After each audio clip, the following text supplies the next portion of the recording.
Sing gusto na naman sumugod sa bahay ni Daddy Frankie. Pero inayawan ito ni Daddy Frankie dahil ayaw niya muna makita si Ansing. Bago natin ipagpatuloy ang ating pag-usapan, please don't forget to subscribe to YouTube channel Kuya SMB Vlog. Ngayon mga ka-Daddy Frankie, gusto ni Ansing bumalik doon sa bahay ni Daddy Frankie dahil gusto niya talaga na tapusin ni Daddy Frankie ang pagtayo ng bahay ni Oliver. Kaya lang pinigilan po ito ng Team Daddy Frankie dahil ayaw muna ni Daddy Frankie makita ang kagandahan at kaseksihan ni Ansing punto por punto. Humingi naman daw siya ng tawad. Bakit hindi pa rin pinagpapatuloy ni Daddy Frankie ang pagtayo ng bahay ni Oliver? O yage. Hindi naman yan agad-agad mawawala yung ginawa mong sakit kay Daddy Frankie. Ansing. Hindi yan mawawala. Mag-antay po ng isang linggo. I-try mo isang linggo. Wag naman, hindi pa nga naata ng isang araw. Ikaw talaga, Ansing. Puro ka talaga, lahat ng plano natin, hindi yan agad-agad. Pinoproseso po yan ng ilan, Huwag mong pamadaliin si Daddy Frankie na pagpatuloy, pagpagaw ng bahay kayo ni Oliver. Kasi nga, sa nagawa mo. Tsaka, isa pa, yung bininta mong baboy. Ayun, lagi na lang Lahat na lang ng mga tulong ni Daddy Frankie, ikaw laging nakaka-disturb. Is disturb talaga, SMB? Ikaw nakaka-disturbo po. Sagabal ka po sa mga plano ni Daddy Frankie para kay Oliver.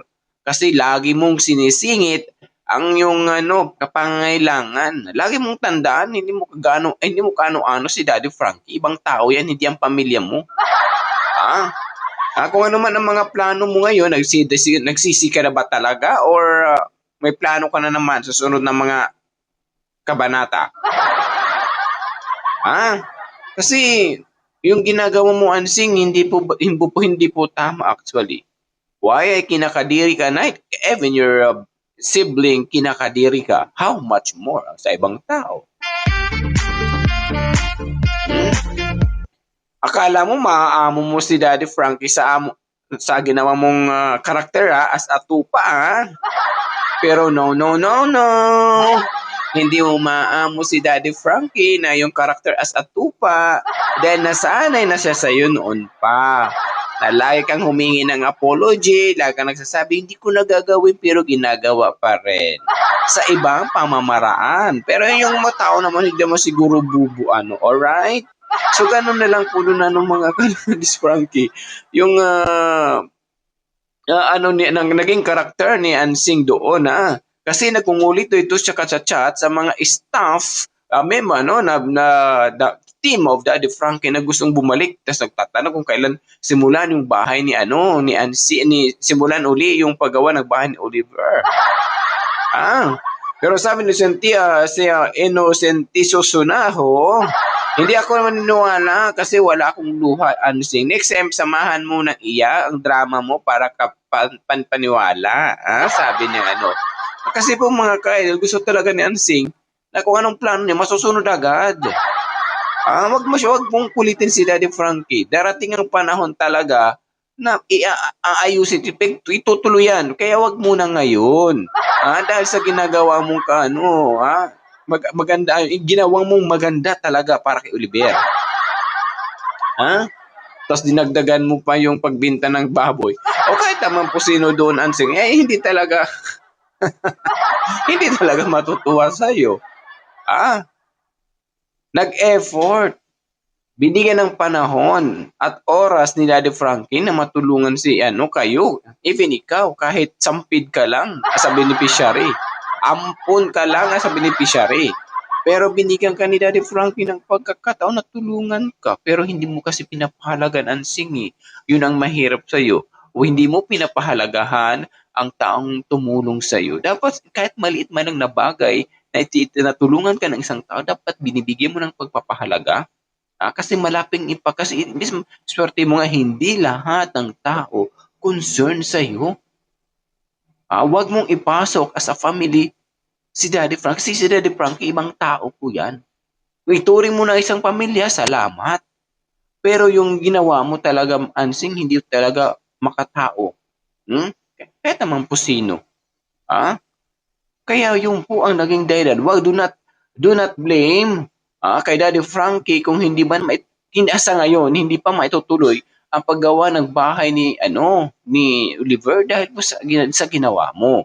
Tsaka wag mong na muna kulitin yung team ni Daddy Frankie, even Daddy Frankie, na magtatanong-tanong ka kung kailan sige na sisimulan pagtapos ng bahay ni Oliver.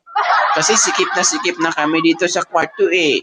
Hindi na kami nakakapagtabling-tambling ng aking asawa kasi yung mga anak ko nandito nakadikit na. Instead yung aking mga anak doon sa kabila. Kailan matatapos yung ba ang dahilan, Ansing? Bakit noon hindi mo yan naisip? Ngayon lang. Ayun ang katanungan ng karamihan. Bakit ngayon mo lang, Ansing, naisip yan? Na mapabilis ang bahay ni Oliver para yung mga bata mailipat doon sa kabilang kwarto. Dahil ba nabuksot ba ang plano? Dahil hindi ba naging successful? Ganon lang po doon. Huwag ka muna magpakita kay Daddy Frankie. Kasi kung sino naman po na ang kulit-kulit nito, magantay ka nga. Di ba yung ganon? Kasi yung ginawa mo talaga, Ansing, hindi talaga, hindi perfect. Hindi perfect timing. Dapat tumingi ka ng sorry kay Daddy Frankie after 1 week. Pero kahit makagaan-gaan man lang ng loob, hindi the following every 2 araw lang ata o 1 araw lang ata, humingi ng apology. Di ba yung init nandun pa? Nandun pa yung init at sakit. Yan yung maling-mali ni Ansing tapos dinagdagan mo pa. Instead yung sugat ni Daddy Frankie nasa lang 1/8, ginawa mong 1 whole. Dahil sa pagbinta mo ng baboy. Ganun lang po doon. Yun ang pinakamahirap. Na pag pinagkatiwalaan ka ng tao, hindi mo pinapahalagahan. Bahay talaga ang gusto niya matapos. Dahil nainitan na yung bata sa kanilang sinagsisiksikan na sila sa kwarto. Tops di Jesus.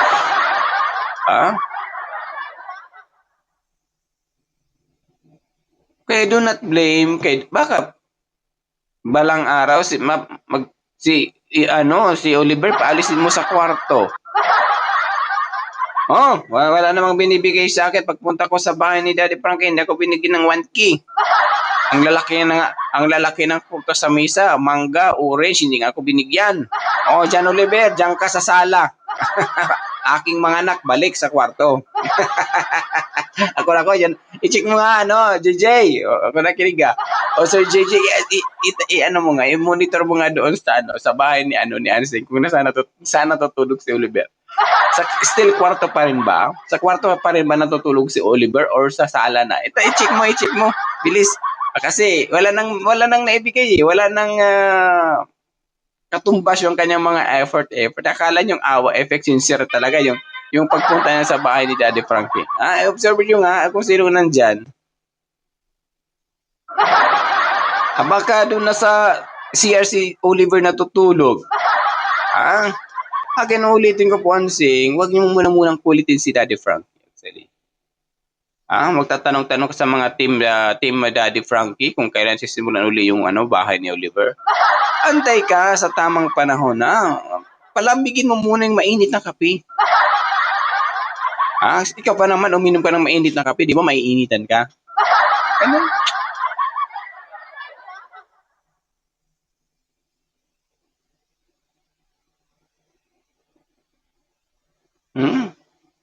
Kaya alam mo, Ansing, yung ginawa mong pagpunta kay Daddy Frankie, lalo mong pinaint yung ulo ng mga tao. Akala mo makukuha mo sila. Hindi. Kasi kung mag-base tayo sa mga commentator ng mga ni Daddy Frankie, wala. Laging against sa iyo. Lang, dito ang sabi nila na Hindi maniwala sa mga alibay mo. Huwag maniwala si Daddy Frankie sa karakter mo bilang isang tupa. Kasi hindi pa nila nakikita yung pagbabago. However, siguro 1 week, sana hopefully after 2 weeks, punta ni Daddy Frankie, tapos tanungin si Oliver. Tanungin si Oliver. Oliver! Yes po, Daddy. Oliver! Yes po, Daddy. Di ba? Yung ganon. Saan ka natutulog?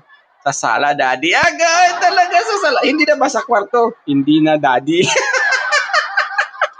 Yari na si Hansing. Agad, si Hansing talaga. Pakitang tao lang. Halimbawa lang naman, mga ka-idol. Bakit ka sa kwarto? Bakit pinalis ka doon sa kwarto?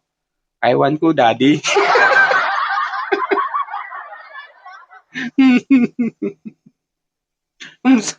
Saan ka natutulog? Oliver? Sa sala, Daddy. Anong kinakain mo, Oliver? Wala, Daddy. Puro na lang wala. Talaga, Hansing. Dami mong alam. Sana puli after 2 weeks, sana may taong pumunta doon kahit mga admin staff man lang ni Daddy Frankie. Monitor si Oliver kung anong ewan ko lang, baka si Oliver doon na kay JJ nakatira. Kung ako kay Oliver, doon na siya titira sa kanyang kuya, JJ. Awag na kay Hansing. Ha? Ako malamok doon, walang katul. Baka masira rin lang si Oliver doon. Ha? Anyway, baka kasi ngayon July 6 kasi yung follow-up check-up, if I'm not mistaken. July 6 ang follow-up check-up ni Oliver. So, abangan natin baka, so ayun pa natin pag-aabangan ko. Kung anong ni ang resulta, kung saan natutulog si Oliver. Kasi doon natin masusukat kung sincere ba talaga ito or panggap lang.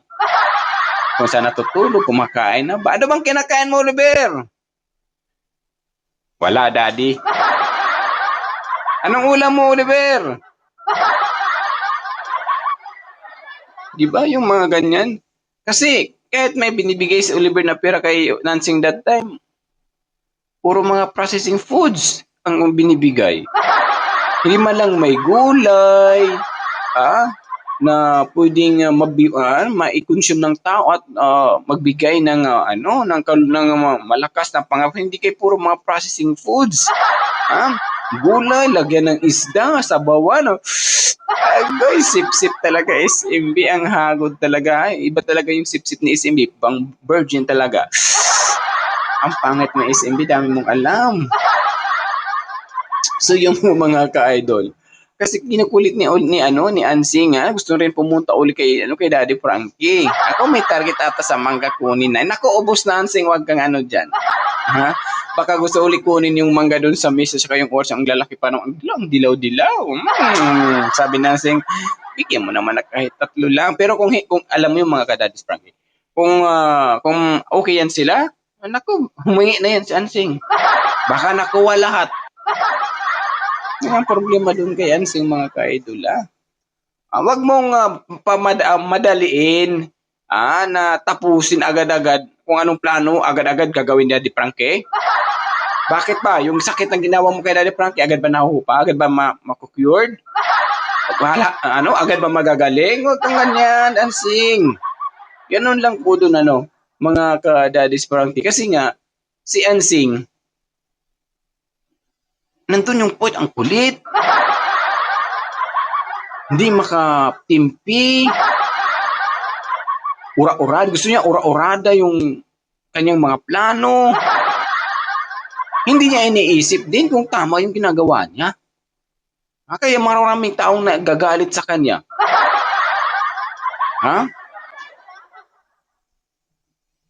Siguro, simula na kanyang ginawa kay Daddy Frankie na hindi siya pinapansin, hindi na siya hinahanap kung pumunta doon. Di ba pumunta doon saan si Hansing? Hindi na siya ganon. Hindi nakatulog, mga ka-idol. Stress na stress. Grabe ka naman, Hansing. Ngayon, dahil stress na stress, ano kayang karakter ang pwede kong ipakita kay Daddy Frankie? Nagplano. Wait lang. Gusto ko maging character as a tupa. Tupa. Ay ngayon, pagdating doon kay Daddy Frank, anak ko, mabuti hindi natupakin. O di ba yung tupa yung pag ganun, yung shoulder natin, yung pag yung word na awa effect ba? Ganon. Oh, awa effect. Nako, hindi tumalab. Akala mo tatalab uli kay Daddy Frankie. Akala mo tatalab sa karamihan, ha? Hindi. Kasi alam mo yung mga ka-Daddy Frankie, kapag pupunta yan sa shelter, lagi may dala. Prutas man, pera man. Ngayon lang pumunta si Ansing sa shelter sa pamamahay ni Daddy Frankie na walang dala. Kung anong bit-bit niya pagpunta doon, garon din pag bit-bit niya sa pag-uwi. Sabi niya, sayang pamasahe ko papunta dito, 1,000 may. Pambili na sana ng ulam. Pero okay lang kasi para kay Kuya Oliver, bahay para matapos. Diba? Kung ating inuwi mga kaide, kung ating obserbaran sa itsura ni Ensing sa itsura ni Jade ni Oliver, mas matanda tingnan si Ensing dahil isa po yan sa mga stress na hindi marunong tumawa. Diba kapag nakikita natin tumatawa sa Ensing, masabi niya sa pilitan. So hindi po yan. Hindi tanggap na ng kalusugan. Hindi yan tanggap ng puso.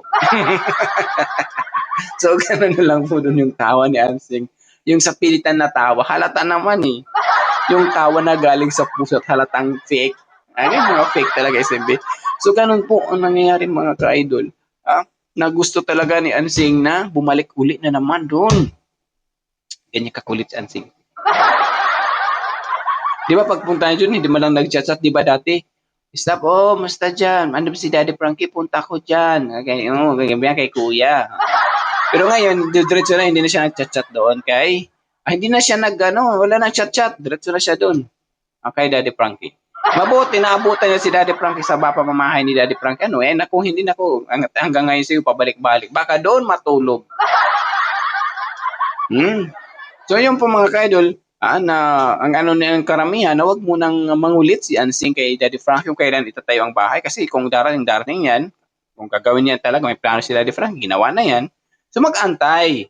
Wag mong pilitin yung tao. Wag mong kung ano ang gusto mo, agad-agad masusunod.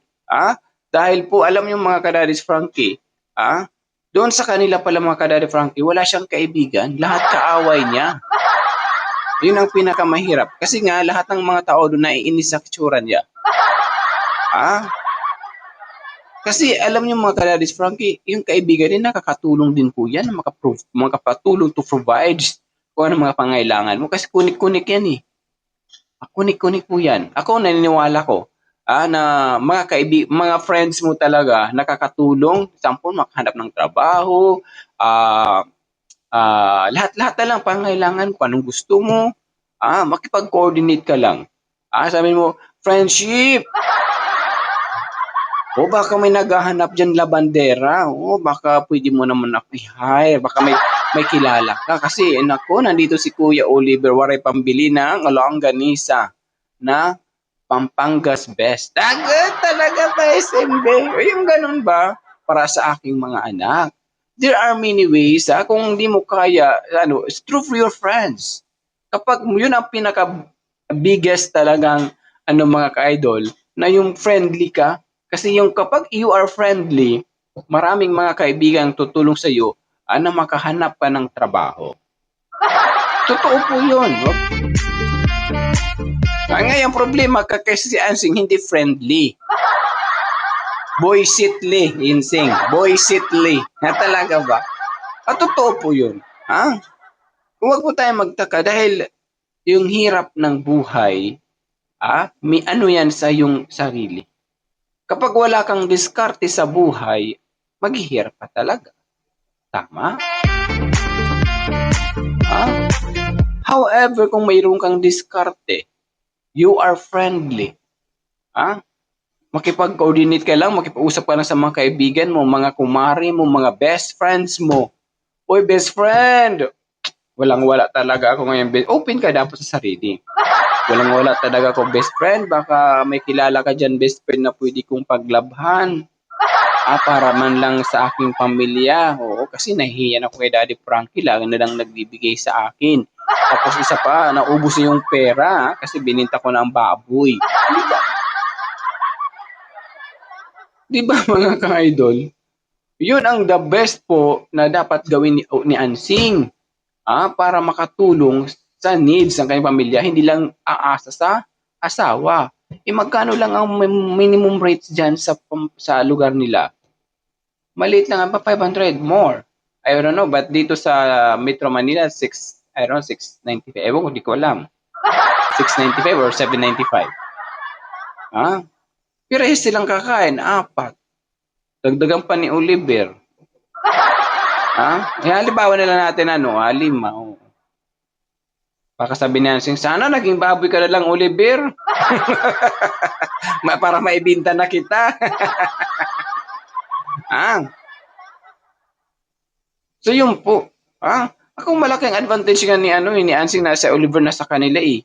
Kasi unang-una, nakakatulong si Oliver sa pangailangan ito, pambili na kung ano-ano dyan. Pambili ng mantika, tuyo, mga asisuning, bigas, ulam. Pero ang akong point lang, mo naman iasa lahat kay Oliver. Ganun lang po doon. Kahit nasa poder nyo siya. Kung hindi mo siya kayang gampanan, ibigay mo kay JJ. Sana lumipat na si what we call this, si Oliver kay JJ. Ang problema kasi may trabaho si JJ. Kung doon si Oliver walang magmamonitor. Yun ang pinakamahirap din. So, mahirap na, struggle talaga diyan. Na sana kung why si Ansing lagi na ni Daddy Frankie noon, kasi nga siya ang babae, parang mamonitor niya si Oliver. Ang problema si Daddy Frankie nawala ng tiwala kay Ansing sa kanyang ginagawa.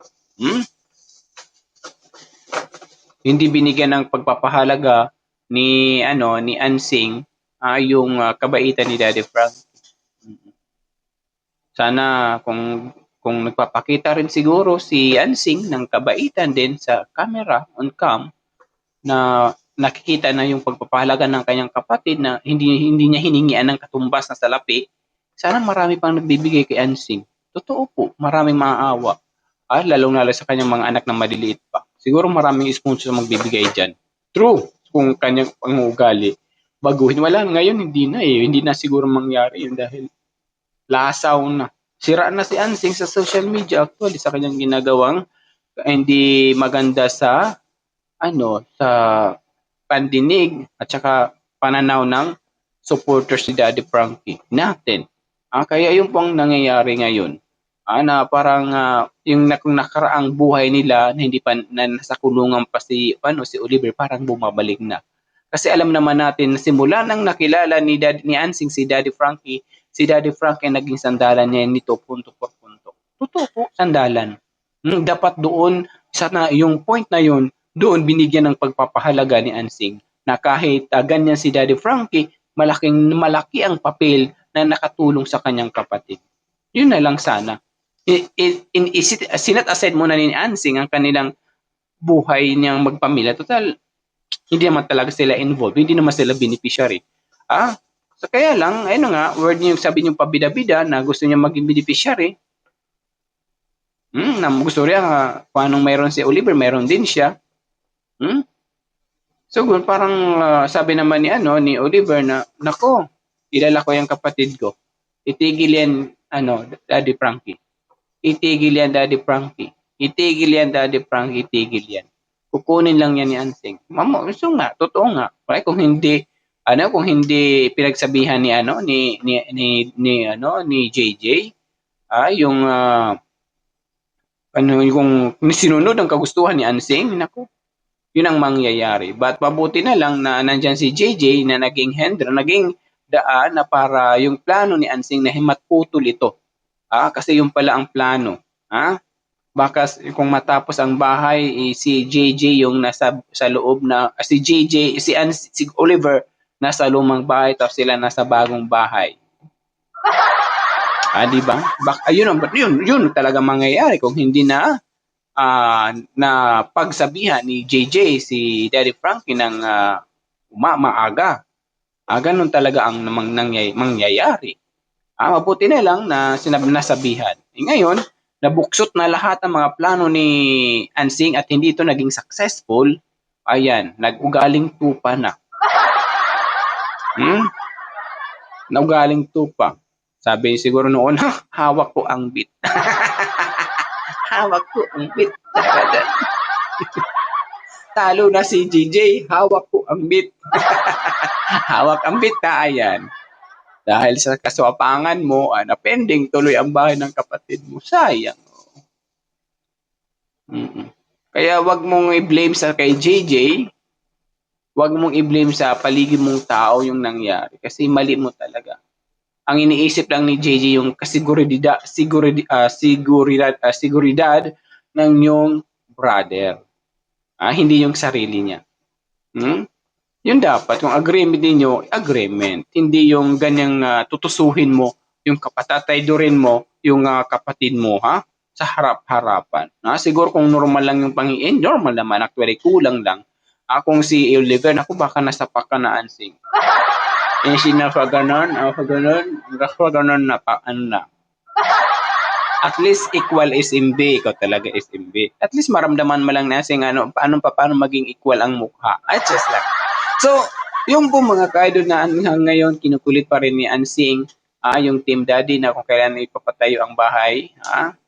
So, ayun. So, alam naman natin na tahimik muna si Daddy Frankie kasi wala siyang updated kay Oliver as of now.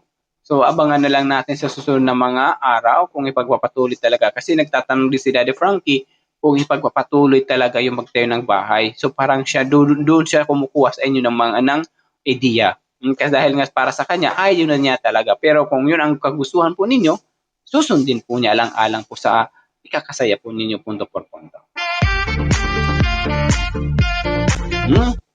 So kasi alam naman natin mga ka-idol, yung naging papel ni Ansing sa pagtulong ni Daddy Frankie kay Oliver, na disturbo talaga sobra-sobra, na hindi na makatarungan yung ginagawa niya.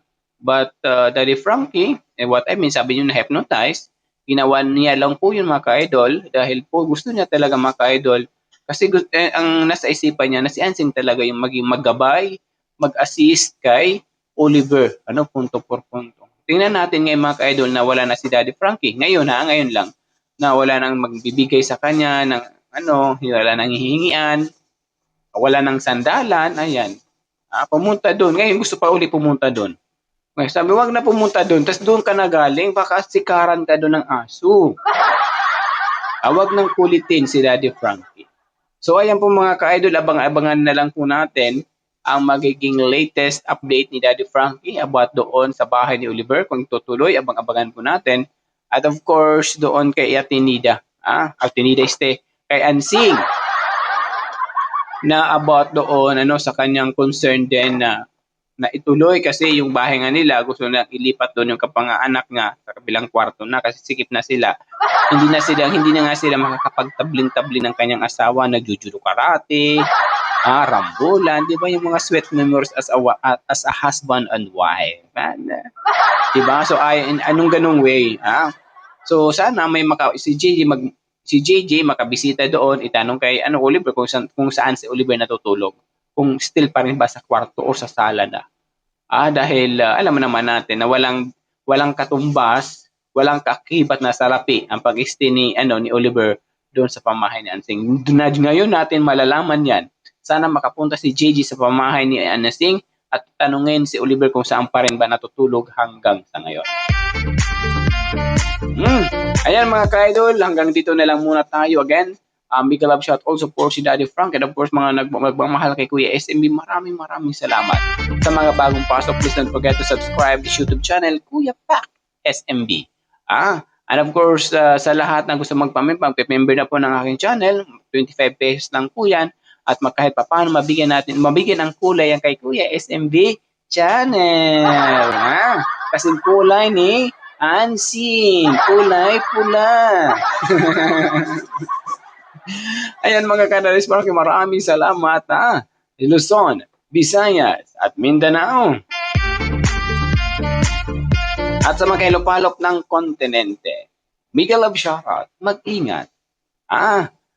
Basta na sa katwiran, ipaglaban mo. Again, this is Kuya SMB Vlog. Para sigurado, punto por punto, pack na pack, and full na full. Have a good day everyone. Ingat, God bless. Mabuhay po tayong lahat. Love you all.